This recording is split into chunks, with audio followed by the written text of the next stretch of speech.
God. Now I'm coming home,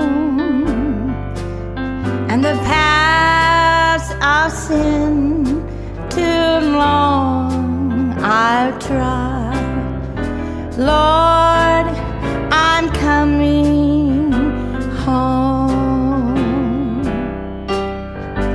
Coming home, coming home, never more to roam. Well, open wide thine arms of God. Lord, I'm coming home. Some years ago, an old preacher had closed out a revival in a large Midwestern town.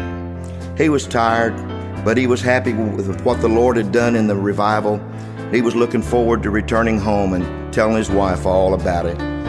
Well, as the old preacher boarded a train and started down the aisle, he noticed an empty seat next to a young man and asked if he could sit down.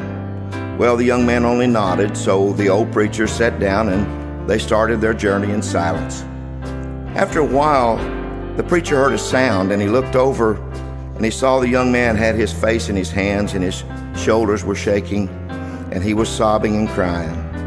The old preacher put his arm around him. He said, "Son, what's the matter? You can talk to me. I'm a minister and I'd like to help in some way if I can." The young man looked up with tear-stained eyes and he said, "Yes, preacher, I need some help. I really do need to talk to someone. Let me tell you my story.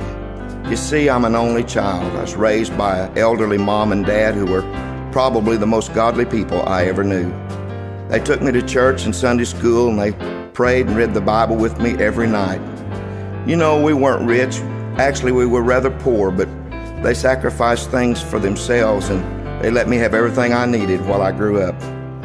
It's hard for me now to realize how ungrateful that I've been. Well, in the process of time, I fell in with the wrong crowd. I began to stay out late at night and carouse and drink and revel in sin. I could tell that it broke their hearts, and many a night I came home and I heard Mom and Dad crying and weeping as they prayed to God for my soul. But I only grew wilder and more wicked every day. Why, preacher, I became so wicked and vile that one night I went so far as to strike my poor father with my fist. He only turned and walked away, and soon I heard him and my mom in the other room praying, and I knew they were praying for me. Well, the next morning when I woke up, I realized what I'd done. I was so ashamed. I couldn't believe that I'd sunk so low. So I packed my bags and I left home without even so much as leaving them a note. So for the last few years, preacher, I've just wandered the country, growing more wicked and miserable with every passing day. Until just a couple of weeks ago when I passed by a little Skid Row mission and decided to go inside and warm up because it was so cold. So I went inside and took a seat in the back. There was only a handful of people there. The choir was up singing, and preacher, they were singing the same songs that my mama sang when I was a little boy. The same songs that we sang in our little church back home. And then the minister got up to bring the gospel, and as he got this far, the young man's shoulders began to shake as he wept again. He looked up and he said, "Preacher, the minister there was an old man, and he reminded me so much of my father back home. Why, he preached about sin, salvation, redemption, and forgiveness. And when he gave the altar call, I couldn't resist it any longer. I got up and went to the front and knelt down, and I gave my heart and life to God. And I've been so happy ever since that night. I sat down and I wrote my mom and dad a letter, and I told them that I sure would like to come back home. I asked them to forgive me if they could find it in their hearts to do so, and I told them that I'd be on board this train, and that if they could forgive me, and if they wanted me to come home to get off the train when it stopped, that I would. But if they didn't want me, I'd just keep on going. Well, preacher, we're almost home. You see, I don't know if they want me back or not." Well, the old preacher nodded, looked thoughtful, and he said, "Well, son, how will you know? How will you know if you should get off the train or not?"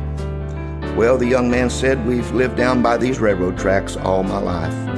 And out in our backyard, there's an old apple tree. And I wrote and told my folks that if they could find it in their heart to forgive me, and they wanted me to get off the train, just tie a rag in the top of the old apple tree where I could see it, and I would get off. And preacher, if I don't see that rag, I'm going to have to just keep on going.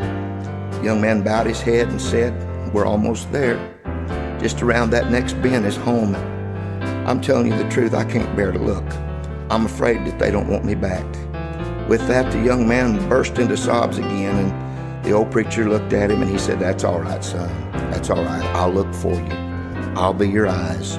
The old preacher reached over and began to scrape the frost from the window pane. Soon his face broke out in a great big old grin, and he said, look there, son, look there. Why, it looks like that old apple tree's in full bloom. Why, there's white rags tied all over it. And that's not all. Look yonder, son. Look yonder. There's your old gray-haired mother and your dad. They're both still alive. And they're standing there waving a big white bed sheet saying, come on home, son. We still love you. Come on home. And you know, that's the way it is with our Heavenly Father. He wants all of us to come home.